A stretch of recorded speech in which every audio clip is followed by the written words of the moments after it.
내가 자정요법을 알게 된 과정을 한번 말씀을 드리겠습니다.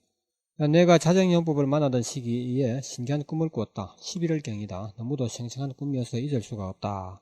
조용한 개울가를 걷고 있었다. 겨울의 폭이 10m 정도. 두 겨울이 만나서 합류하는 곳이었다. 깨끗한 모래 위로 졸졸 흐르던 맑은 물은 가뭄으로 거의 다 말라가고 있었다.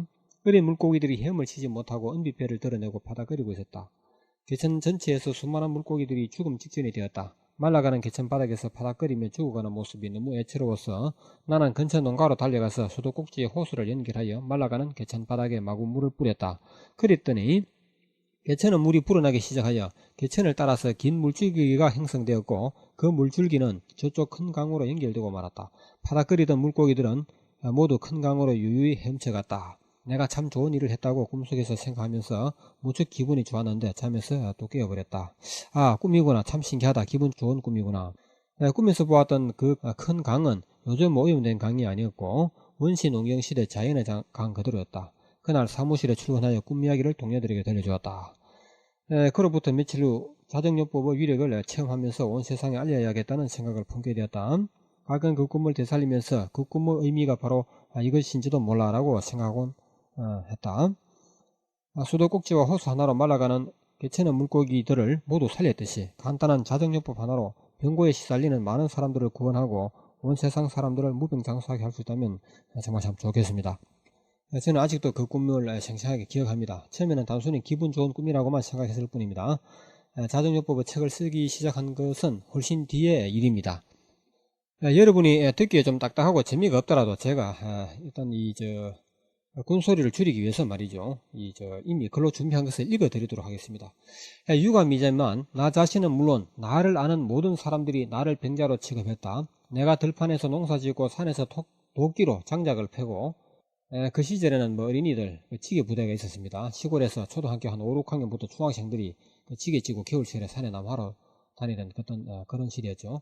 자, 공장에서 대표질하며 육체노동하던 16살 때까지만 해도 남달리 건강하여 어깨와 팔뚝에는 근육이 울룩불룩하였습니다.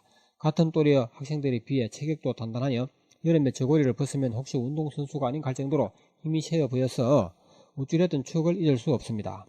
하지만 공장의 육체노동을 갑자기 그만두고 공부하느라고 17, 18, 19세 나이에 건강을 망쳤던 것인데 오늘까지 그 영향을 벗어날 수 없었던 것이었다. 뒤늦게 깨우친 것이지만 수년 동안 매일 하던 육체노동을 갑자기 그만두고 정신노동에 집중하면 건강이 망가지는 법이죠.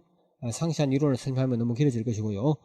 게다가 30대 나이에 두 차례 걸쳐서 가정과 사업적인 문제로 4년 동안 심한 정신적인 스트레스에 시달렸던 이유로 건강은 치명적으로 손상을 입었습니다. 제가 그렇다는 얘기입니다. 33살 전부터 누우면 위장이 쓰리고 아파서 밤마다 아내 옆에 눕지 못하고 나 혼자 거실 소파에 앉아서 밤잠을 자야 했고요. 잠깐 누워있기만 해도 속이 아파 누워있을 수가 없었습니다. 사람들은 소파에 앉아서 어떻게 잠을 자느냐고 했지만 나에겐 그 방법뿐이었다. 일종의 위장병이었다. 방바닥에 책상다리로 5분도 앉아있을 수가 없었다. 다리가 저리고 허리가 아파오기 때문이었다. 욕실에서 세수를 하느라고 상체를 약간 숙인 채로 1분이 지나면 다시 허리를 펴기 어려울 정도로 아팠다. 허리병이죠. 계단이 무서웠다. 특히 계단을 내리는 것이 더 무서웠다. 무릎 관절염 때문에. 40대 나이에 그런 병이 오더라고요. 한창 일할 나이 40대이지만 남달리 몸이 허약하고 얼굴색이 초라하여 병원에서 진단하면 이상 없음이라는 판정만 하고 산삼을 캤다는 사람이 있어서 내 눈으로 확인하고 잎과 줄기까지 모두 먹었지만 효험이 없었습니다. 건강을 잃은 상태에서는 산삼 보약을 먹어도 흡수를 못하여 효험이 없다고 말해주는 사람도 있었습니다. 역시 혈액순환이 좋지 못할 때는 산삼을 먹어도 효과를 못 본다는 것입니다. 나이 30대까지는 매일 앞산에 오르면서 다소 활발했지만 40에 접어들면서 무릎에 관절염이 왔다. 관절염에는 등산이 해롭다고 하므로 울면서 수영으로 바꾸었습니다. 그랬더니 관절이 회복되는 것 같아서 다시 산에 올랐더니 제가 자주 오르는 앞산에 있습니다. 그 산에 올랐더니 통증은 그대로 전혀 차이가 없었습니다. 수영장에서 겪었던 잊을 수 없는 일은 수영 중에 툭 하면 발과 종아리에 쥐가 났고 몸이 쉽게 식어서 자주 천안실에 들어가서 몸을 따뜻하게 하곤 했습니다. 이 발과 다리에 쥐가 난다는 것은 혈액순환이 안 된다는 것이고요. 다른 사람들은 수영을 하면 몸에서 땀이 나고 물이 너무 덥다고 느껴진다고 하는데 저는 물속에 오래 있으면 물이 차가워서 몸이 식어버리는 경향이 있었습니다. 그래서 천안실, 즉 몸을 따뜻하게 하는 사우나실 같은 곳에 자주 들어가야 했습니다. 그것은 몸 전체적으로 그 혈액순환이 안 되기 때문이죠. 책상에 앉아서 조그만 일을 해도 지쳐버리고 조그만 말을 해도 목이 아프고 잠겨버리는 등 20대에는 아침에 땀 흘리며 운동을 하면 종일 개운한 몸으로 활기찬 하루를 보냈었는데 이제는 아침에 운동을 하면 피곤해서 출근을 할 수가 없는 지경이었습니다. 아침 식사 후에 소파에서 일어나지 못하고 잠들어 버린다. 만나는 사람마다 얼굴색이 왜 겉모양이니? 와이프가 밥을 안 해주니? 왜 자꾸 마르니? 이렇게 물었습니다. 나이에 비해 폭삭 늙어 보이는 내 모습을 늙어 보이는 것보다 더 싫었던 것은 병자로 보이는 것이었다. 아침에 실수하고 거울을 보는 것이 가장 싫었다. 내가 만든 책 기적의 영어 7 잉글리시와 음성 강의, 국내는 물론 전 세계의 수만 명의 회원님들이 동영상 강의를 해달라고 하지만 나는 싫었습니다. 대리점이나 거래처들도 동영상 강의를 요구했고 동료들도 특히 제이씨는 동영상 강의는 시대적 요구이니 제작해야 합니다라고 수차례 주장했지만 나는 나의 병약한 모습을 공개하기가 싫었던 것입니다. 동영상 강의를 한다는 것은 내 모습을 공개한다는 것이거든요. 환자처럼 보이는 모습을 공개하기 싫은 것은 당연하겠죠. 끝까지 거절하면서 이렇게 설명했다. 동영상 강의에 나타날 나의 병약한 모습으로 인하여 7 잉글리시의 이미지가 나빠진다면 고객님들에게도 학습 능률을 떨어뜨리는 피해를 주기 때문이다. 차라리 다른 강사를 발굴하여 동영상 강의에 내세울 방침이다. 주변 사람들은 외모보다 더 중요한 것은 저자가 직접 강의하는 것입니다 라고 말하면서도 나의 이 같은 주장에 모두 쉽사리 동의하는 것이었다. 이제는 전신이 가려워지는 병이 겹쳤다. 밤에 잠자리에 들면 더욱 가려워서 미칠 지경이었다.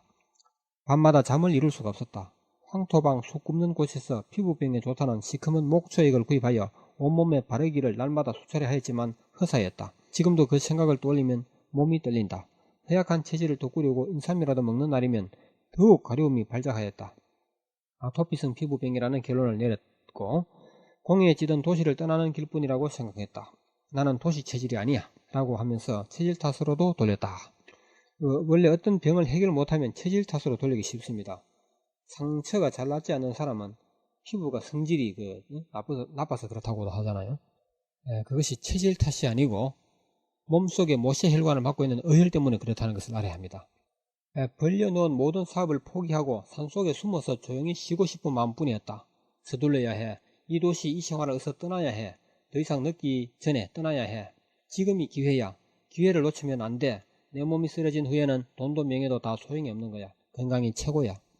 건강을 잃었으니 온갖 상상이 떠올랐다. 내 건강이 이 꼴이 된 것은 도시의 대기오염 때문이며 아파트, 콘크리트와 가전 가구 제품에서 나오는 환경 호르몬 때문이며 시장의 각종 채소 농산물이 농약에 오염된 때문이고 동네 슈퍼에서 사다 먹는 모든 것이 불량식품이기 때문에 그리고 매일 책상에 쪼그리고 앉아 컴퓨터를 째려보며 팔자에 없는 정신노동에 시달리기 때문에 자, 이 모든 것을 버리고 가야산 기슭이나 동해 바닷가에 가서 모든 일 잊어버리고 조용히 사는 모습을 상상하곤 하였다. 통나무 집에 황토방을 지어야겠는데 어떻게 하면 좀 더 저렴한 비용으로 지을까? 겉모습보다는 실속이 중요하겠지. 그리고 내 손으로 무공의 채소와 곡식을 생산하리. 건강도 찾고 행복도 찾고. 저는 항상 그렇게 꿈을 꾸었습니다. 제 몸이 편치 못하니까 그렇겠죠. 나는 선천적으로 농사일이 좋았다. 시골 초등학교 다닐 때 농번기에는 학교를 결석하고 들에서 씩씩 숨을 몰아쉬며 농사일 거두는 것이 더 좋았다. 그런 생각은 지금도 변함이 없습니다. 농기구를 든 어린 손마디마디에는 물집이 생겼지만 교실보다는 들판이 좋았다. 고단 암기보다는 무식하게 숨을 내뿜으며 땀 흘리는 것이 즐거웠다. 몸도 마음도 행복했다. 아마 타고난 체질이 그래서 그런 것인지 그럼에도 적성에 안 맞는 정신노동을 하고 있으니 이 도시를 어서 떠나야지. 돈도 싫고 명예도 싫다. 당장 떠나고 말리라. 굳게 마음을 먹고 아내를 설득하니 나도 시골이 좋아요. 하지만 아직 때가 아닌 것 같아요. 아들이 군에 입대하거든 그때 떠납시다 라고 한다. 지난번에는 아들이 고등학교를 마치면 떠납시다 라고 하더니 막상 떠나려고 이것저것 따져보니 걸림돌이 한두 가지가 아니다. 1년 내지 2년만 더 기다리자. 아니다. 떠나려면 처자식 버리고 스님이 출가하듯이 당장 떠나자. 결단력이 있어야 한다. 이러다가는 1, 2년 후에도 못 떠날지 모른다. 지금 실천해야 한다. 아내에게 나 혼자 먼저 떠날 거요 라고 선포하고 낙동강 너머에도 비설산 아래 마을에도 부동산 중개사들의 명함이 내 주머니에 가득 찼다. 공기 좋은 조용한 시골의 전원주택을 물색하던 중이었습니다. 자정요법은 이렇게 해서 만났습니다. 자, 그러던 중에 전원주택을 찾고 있던 중에 도시를 떠나려고 하던 중에 사무실 동료 제이씨를 통해서 자정요법을 소개받았던 것입니다. 제이씨는 요즘 머리가 심이 빠지기 시작하면서 그 당시를 말합니다. 그 당시에 머리가 심이 빠지기 시작하면서 곧 대머리가 될지도 모른다고 걱정하던 중에 자정용법을 알게 되어 실천 중인데 효과가 아주 기막히다고. 머리를 감으면 세면대에 배수구가 머리카락으로 막혀버리는 정도였는데 이제는 잡아당겨도 빠지지 않는 정도라고. 두통에도 매우 효과가 있다고 내게 선전했다. 나 자신도 오래전부터 대머리가 진행되었지만 난 그 말을 믿으려 하지 않았다. 갖가지 탈모 치료제와 발모제가 해외에서 수입되어 고가에 팔리지만 모두가 헛사라는 혹은 사기라는 매스컴 보도를 많이 들었던 터이기 때문이다. 제이씨는 이렇게 말했다. 자정요법을 들어본 것은 1년쯤 전이지만 그땐 별 관심이 없었다. 이제는 심한 탈모 때문에 한 번쯤 시험삼아 해본 것이 이렇게 효과가 좋을 줄 몰랐다고 그렇게 말했어요. 매일 보아야 하는 동료인지라 그의 반복되는 선전과 권유를 피하기 어려웠고 그리고 나 자신이 탈모 진행 중이면 아버지가 심한 두통으로 고생하고 있기에 관심을 가지고 그의 설명에 진지하게 귀를 기울였다. 찌푸라기에 매달리는 심정이죠. 제이씨의 말을 무조건 믿을 것이 아니고 그것이 어떤 원리로 탈모와 두통이 치유될 수 있는지를 생각해 보았다. 생각할수록 가슴이 두근거리기 시작했다. 무슨 새로운 세상을 만나 듯한 기분이었다. 나와 별거 하시는 아버지, 77세입니다. 그 당시에. 아버지는 3년 전부터 두통을 앓기 시작하여 대구 보건병원에 왕래하였고 먹는 약을 방 안에 쌓아두고 지내오셨다. 이 병원 저 의원 다 다녀보았다. 결국 돌아가실 나이가 되었다고 생각하시어 이틀이 멀다 하고 나에게 전화가 걸려왔다. 얘야 좀 오너라. 남길 말이 있다. 문서와 통장, 도장이 있는 곳도 네게 알려줘야 하고.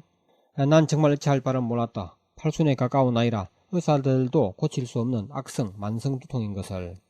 악성 두통 또는 만성 두통이라고 합니다. 치료해도 안 된다는 것이죠. 뭐라고 위로해드릴 말도 없었다. 아버지 힘내시오라는 말도 더 할 수가 없었다. 얼마 전에는 고향 산에 묘자리도 지적하셨다. 너의 큰아버지 산소 바로 아래 그 자리가 마음에 든다고 하실 때는 나의 마음은 찢어질 것만 같았다. 두통뿐만이 아니고 앞에 안 보이는 백내장, 숨이 차서 걷기조차 어렵고 화장실에서 일어나던 중에 쓰러진 사건, 악몽에 자주 시달려 저승에 가까워졌다고 하시던 그날도 아버지는 애야 좀 오너라. 내가 오늘 죽을지 내일 죽을지 모르겠다 하시는 것을. 아버지 기다리세요. 제가 수소문 그때 유명한 의사를 만났습니다. 유명한 의사를 만났어요. 내일 모시고 가기로 예약하였습니다. 두통만 전문으로 치료하는 유명한 한의사입니다. 이렇게 제가 아버지에게 거짓말을 했습니다. 글쎄 네가 어떻게 그런 의사를, 하지만 소용이 없을 거야. 돈도 많이 들 텐데 라고 하셨지만 물에 빠진 사람이 지푸라기라도 잡고 싶은 심정임이 명백했다. 연세가 많다고 돌아가시고 싶은 사람은 이 세상에 없을 것입니다. 사실은 내가 모셔가기로 했던 한의사는 나와 함께 일하는 사무실의 동료 제이씨이다. 자정요법을 소개해준 사무실 동료였다. 왜 아버지께 그런 거짓말을 했을까? 만약에 아버지께 제가 아버지의 두통을 고쳐드리겠습니다 라고 제의했다면 이놈이 아비를 죽일 작정인가 하면서 절대로 거부하실지도 모르니 직장 동료 제이씨를 유명한 한의사로 가장하였던 것이다. 그날 바로 두통이 치유되었다. 완전한 치유를 위해서는 좀 더 시간이 필요하지만 원리를 모르면 무슨 기적이라 하겠지만 자정요법의 시각에는 당연한 결과이다. 이제 와서 생각하면 아버지보다 내 몸을 먼저 시험하는 것이 옳았겠지만 그 당시로서는 아버지의 병환이 급했고 자정요법의 원리와 효력을 100% 믿어버렸기 때문이다. 그 다음날 나 자신도 내 손으로 시술했다. 난 머리부터가 아니고 위장과 신장계통을 먼저 시술했다. 제이씨의 도움도 좀 받았습니다. 그 순간부터 몸이 가뿐해짐을 느꼈고 그날부터 당장 하루종일 일을 해도 피로증세가 나타나지 않았습니다. 저는 정말 감격이었습니다. 건강회복을 확신하게 되었다. 정신적인 믿음이 겹치기 때문인지 거울을 보아도 내 얼굴은 더 이상 환자의 모습이 아니었다. 자정요법을 시작했을 뿐인데 이제 시작에 불과하다는 이야기입니다. 내 몸은 내가 고치고 내 가족은 내가 지키겠노라. 여기서 말하는 시술이라 하는 것은 그 민간요법입니다. 의사들이 하는 그런 방식하고는 완전히 다른 것이에요.